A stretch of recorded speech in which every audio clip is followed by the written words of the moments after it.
भीड़ भाड़ से अलग होकर जब भी कोई इंसान अपने साथ अकेले में समय बिताता है, तभी उसके दिमाग में नाना प्रकार की चिंताएं जन्म लेने लगती है। मनुष्य की प्रवृत्ति ही ऐसी है कि वो ज्यादातर समय नकारात्मक ही सोचता है। अपने लक्ष्य को कैसे प्राप्त किया जाए, ये सोचने की जगह है। वो ये सोचता है कि अगर लक्ष्य पूरा नहीं हुआ तो मैं क्या करूंगा, और इस प्रकार की नकारात्मक विचारधारा के कारण जीवन परांत डर डर कर जीता रहता है। अगर पूरी बुद्धिमानी और सजगता के साथ इस डर को समझाना जाए तो यही डर इंसान के पतन का कारण बनता है। ऐसा मनुष्य जो खुद पर संदेह करता है, खुद पर संदेह करता है, भला वो कैसे सफल हो सकता है। लेकिन बुद्धिमानी से अगर इस डर का उपयोग किया जाए तो यही डर उसकी सबसे बड़ी ताकत बन सकता है। काश केवल एक बार उसने खुद पर विश्वास किया होता तो उसे मालूम होता है कि उसके डर में ही उसकी ताकत का रहस्य छुपा हुआ है। ये कहकर सन्यासी चुप हो गया और चुपचाप अपने कदमों पर ध्यान लगाते हुए जंगली घास पे से आगे बढ़ने लगा। संध्या का समय था। सन्यासी और एक लकड़हारा जंगल में से होकर गांव की तरफ निकल रहे थे। सन्यासी के ये शब्द लकड़हारे को कुछ समझ में नहीं आए। वो सोच रहा था कि डर में ताकत कैसे हो सकती है। डर तो आदमी को कमजोर बनाता है। अपने मन की उत्सुकता को जब वह काबू नहीं कर सका तो उसने सन्यासी से पूछा कि महात्मा ना, आप ये क्या कह रहे हैं कि डर में ताकत होती है? डर तो आदमी को कमजोर बनाता है, उसे तो अपना डर दूर करना चाहिए। करारा अपनी बात पूरी कर पाता उससे पहले ही उसे एक शेर की दहाड़ सुनाई दी। शेर की गर्जन सुनकर लकड़हारे का रोम रोम कांप गया। उसके कान खड़े हो गए। जंगल से आती एक एक आहट उसे साफ सुनाई दे रही थी। उसके कदम वहीं पर जम गए थे, वो भी नहीं पा रहा था। उसे पता था कि थोड़ी सी हरकत उसकी जान जोखिम में डाल सकती है। उसका दिल तो तेजी के साथ धड़क रहा था, लेकिन फिर भी वो अपनी सांसों पर काबू पाने का प्रयास कर रहा था। कुछ देर बाद जब खतरा टल गया तब सन्यासी ने कहना शुरू किया। सन्यासी ने कहा कि अभी जब तुम डरे हुए थे तो तुम्हारे शरीर का रोम रोम जाग न गया था। जंगल से आ रही छोटी से छोटी आहट पर भी तुम्हारा ध्यान लगा हुआ था। तो इस प्रकार अपने मन के डर के कारण तुम होश में आ पाए, तुम पूरा ध्यान लगा पाए। इससे पहले जब तक तुम्हें शेर की दहाड़ सुनाई नहीं दी थी तब तक तुम अपने विचारों में खोए हुए थे, लेकिन जैसे ही तुम्हें शेर की दहाड़ सुनाई दी वैसे ही तुम्हारे सारे विचार गायब होकर हम वर्तमान में उपस्थित हो गए थे। यदि तुम्हें अभी शेर से बचकर भागना होता या फिर उससे लड़ना होता तो तुम्हें अपने शरीर की वो क्षमता देखने को मिलती जो आज तक जीवन में तुमने खुद भी महसूस नहीं की होगी। जब कोई कुत्ता तुम्हारे पीछे दौड़ता है उस समय तुम्हारी जो रफ्तार होती है वो तुम्हारी आम जिंदगी से कहीं ज्यादा होती है। साधारण जीवन में तुम इतने तेज नहीं दौड़ पाओगे जितना कि एक कुत्ते के सामने दौड़ पाओगे। ये ताकत या कहें कि हमारे शरीर की क्षमता भी देखने को मिलती है। जब हमारा मन डर में होता है, किसी डरावनी परिस्थिति में हमारा मस्तिष्क और हमारा शरीर अपने उच्चतम श्रेणी में काम करता है। जो काम तुम आम जिंदगी में नहीं कर पाते वो तुम्हें डराकर कराया जा सकता है। जहां पर भी तुम्हें डर का एहसास होता है वहीं पर तुम्हारी इंद्रियां पूर्ण रूप से सक्रिय हो जाती है। तुम्हारे कानों की सुनने की क्षमता तेज हो जाती है, दृष्टि एकटक हो जाती है, पूरी सजग हो जाती है, सक्रियता बढ़ जाती है। और जैसे जैसे वो डर खत्म होता है वैसे वैसे तुम सुप्त अवस्था में चले जाते हो। तुम सो जाते हो और तुम्हारे इंद्रिय फिर से आराम की स्थिति में चली जाती है। सन्यासी ने लकड़हारे से कहना जारी रखा कि परीक्षा से एक दिन पहले जो याद करने की तुम्हारी गति होती है वो साधारण याद करने की क्षमता से कहीं तेज होती है। सिर्फ एक बार याद किया हुआ तुम्हें परीक्षा के समय याद रह जाता है और तुम जानते हो कि ये सब परीक्षा के डर से ही होता है। इसीलिए डर को दूर करने की जगह इंसान को ये सोचना चाहिए कि वो अपने डर को ताकत कैसे बना सकता है। जिस प्रकार सुख और दुख, प्रकाश और अंधेरा एक ही सिक्के के दो पहलू होते हैं, उसी प्रकार डर और ताकत भी एक ही सिक्के के दो पहलू होते हैं। जिस प्रकार रोशनी के बिना अंधेरा पूर्ण नहीं होता, सुख के बिना दुख पूर्ण नहीं होता, उसी प्रकार डर के बिना ताकत का भी कोई महत्व नहीं है। लकड़हारा सन्यासी के ज्ञान से बहुत प्रभावित हुआ। उनके चरणों में नतमस्तक हो गया और उनसे पूछा कि महात्मा, अंधेरे को तो दिया जलाकर रोशनी से भरा जा सकता है, लेकिन अपने डर को ताकत में कैसे बदले? इसके लिए कोई उपाय बताएं। इस पर सन्यासी ने कहा कि डर दो प्रकार के होते हैं, सबसे पहला मानसिक डर और दूसरा शारीरिक डर। सन्यासी ने लकड़हारे को समझाते हुए कहना शुरू किया कि मान लो तुम्हें जंगल से होकर गुजरना है और अचानक तुम पाते हो कि तुम्हारे मन में शेर का ख्याल आ गया। अभी तक प्रत्यक्ष रूप में शेर तुम्हारे सामने नहीं आया है, न उसकी दाढ़ सुनाई दिए, मतलब दूर दूर तक कोई अंदेशा नहीं है कि जंगल में शेर मौजूद हैं, लेकिन शेर का ख्याल आने से तुम्हारे मन में एक डर पनप गया। अब तुम्हारा उठने वाला एक एक कदम उसी डर से अभिभूत होगा। हर समय तुम्हारे मन में यही ख्याल चलेगा कि कहीं शेर ना जाए। ये शेर वर्तमान में तुम्हारे सामने नहीं है, यह तुम्हारी बहुविश्य की कल्पना है।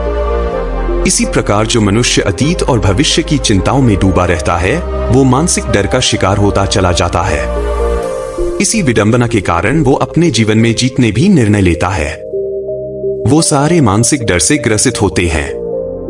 इसीलिए ज्यादातर मनुष्य पूर्ण रूप से अपने निर्णय पर भरोसा नहीं कर पाते हैं, और यही निर्णय या फिर फैसले जो आधे मन से लिए जाते हैं, मनुष्य के कार्य को पूरा नहीं होने देते। लेकिन ये भी सत्य है कि मानसिक डर के कारण ही इंसान अपनी तैयारी पूरी करता है। अगर तुम्हारे मन में शेर का ख्याल नहीं आएगा तो तुम शेर से सुरक्षा के लिए कोई भी कदम नहीं उठाओगे। लेकिन अगर तुम्हें शेर का ख्याल आ गया तो तुम उससे सुरक्षा के लिए कोई ना कोई तरीका जरूर अपनाओगे। तो इसीलिए मानसिक डर बेकार नहीं होता, वो आपकी सुरक्षा को और ज्यादा मजबूत भी करता है। लेकिन समस्या तब शुरू होती है जब आप चाहकर भी कुछ नहीं कर सकते, लेकिन उसके बावजूद आप मानसिक डर झेल रहे होते हो। उदाहरण के लिए कुछ मनुष्य हमेशा ये सोचते रहते हैं कि उन्हें कोई बीमारी ना हो जाए, कहीं उनके साथ कोई दुर्घटना घट जाए, कहीं उनके साथ कोई धोखा ना कर दे।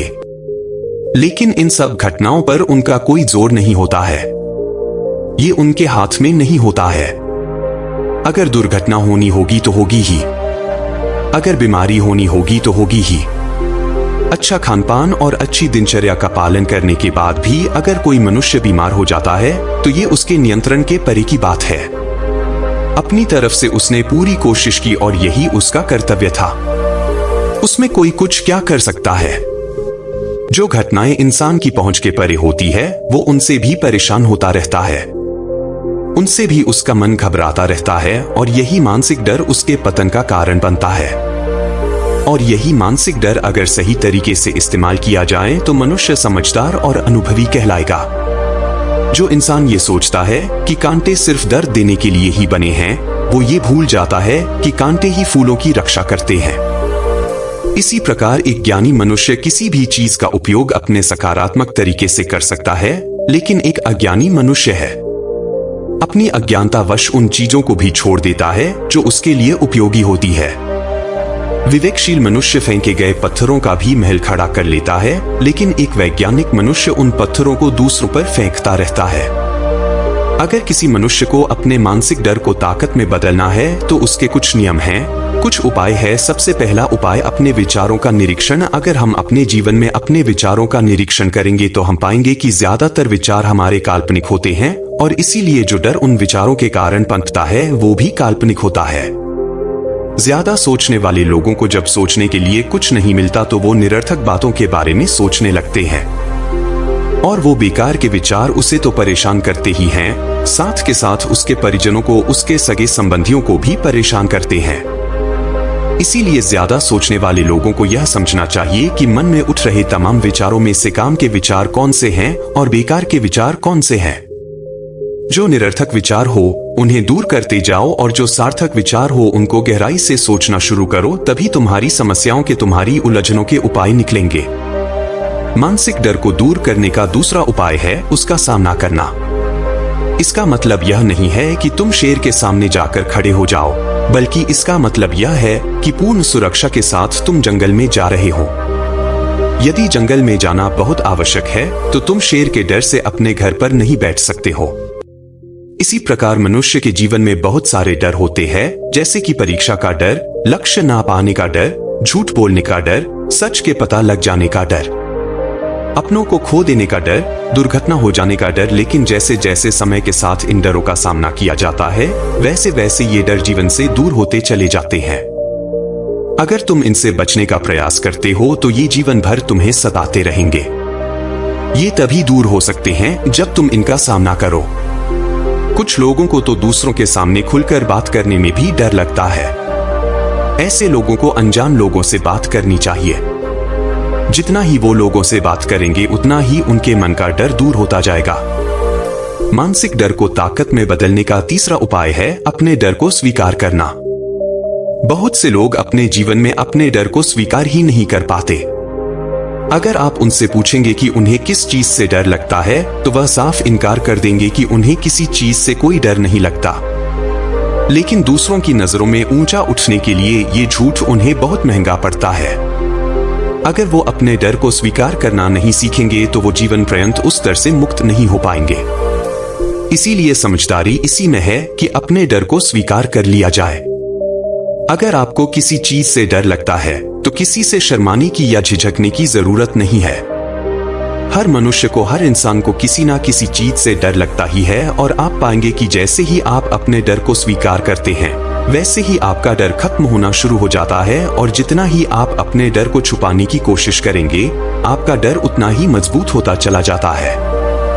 ये सारे तरीके तुम्हारे मानसिक डर को दूर कर सकते हैं, लेकिन शारीरिक डर को दूर करने के लिए तुम्हें दूसरे तरीके अपनाने होंगे। सबसे पहले ये समझो कि शारीरिक डर कौन सा होता है। मान लो तुम किसी जंगल से गुजर रहे हो और अचानक तुम्हारे सामने शेर आ जाता है। तुमने पहले नहीं सोचा था कि शेर तुम्हारे सामने आ सकता है, लेकिन जब वो तुम्हारे सामने आता है तो तुम्हारी सारी शारीरिक गतिविधि या शिथिल हो जाती है। तुम्हारी सांसें अटक जाती हैं, मस्तिष्क काम करना बंद कर देता है और तुम्हारा दिल तेजी के साथ धड़कने लगता है। तो इसीलिए जब बिन सोची बात हमारे साथ घटित होती है तो हमारा शरीर उस डर को महसूस कर पाता है और वही शारीरिक डर कहलाता है। ऐसे समय में शारीरिक डर को दूर करने के कुछ उपाय हैं, कुछ तरीके हैं। सबसे पहला उपाय तो यही है कि अपने ऊपर संयम रखें। जब किसी मनुष्य के साथ बिन सोची बात घटती है तो सबसे पहले उसका संयम टूट जाता है और संयम टूटने के साथ उसका मस्तिष्क काम करना बंद कर देता है और इसी वजह से सोचने और समझने की प्रक्रिया भी रुक जाती है, क्योंकि हमारा शरीर उसी प्रकार कार्य करेगा। इस प्रकार हमारा मस्तिष्क उसे निर्देश देगा। अगर मस्तिष्क की सोचने समझने की शक्ति खत्म हो गई तो हमारा शरीर भी शिथिल हो जाता है। तो इसीलिए अगर कठिन समय में मनुष्य अपने ऊपर संयम रखता है तो उसका मस्तिष्क सही तरीके से काम करता है और वो सही निर्णय लेकर उस परिस्थिति से तत्काल बाहर आ सकता है। यहाँ पर दूसरा उपाय समझने का ये है कि जीवन में कुछ भी घटित हो सकता है। जीवन बड़ा चमत्कारिक होता है। वो हमारी सोच के अनुरूप नहीं चलता, बल्कि उसमें कुछ भी हो सकता है और यही जीवन की खूबसूरती होती है। अगर आपको आज ही पता चल जाए कि आने वाले 10 साल तक अब क्या कर पाएंगे तो आपकी जीवन में से रुचि खत्म हो जाएगी। लेकिन अगर जीवन एक रहस्यमय किताब की तरह बना रहेगा तो आप अपने जीवन से कभी नहीं थकेंगे। आपका जीवन आपको आश्चर्यचकित करता रहेगा। इसीलिए यह समझो कि जीवन में कुछ भी घटित हो सकता है। तुम्हारी सोच से परे भी घटित हो सकता है।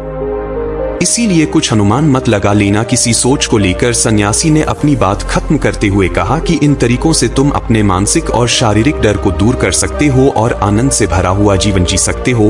तो दोस्तों, कैसी लगी ये कहानी आपको कमेंट सेक्शन में कमेंट करके जरूर बताना। नमो बुद्धाय।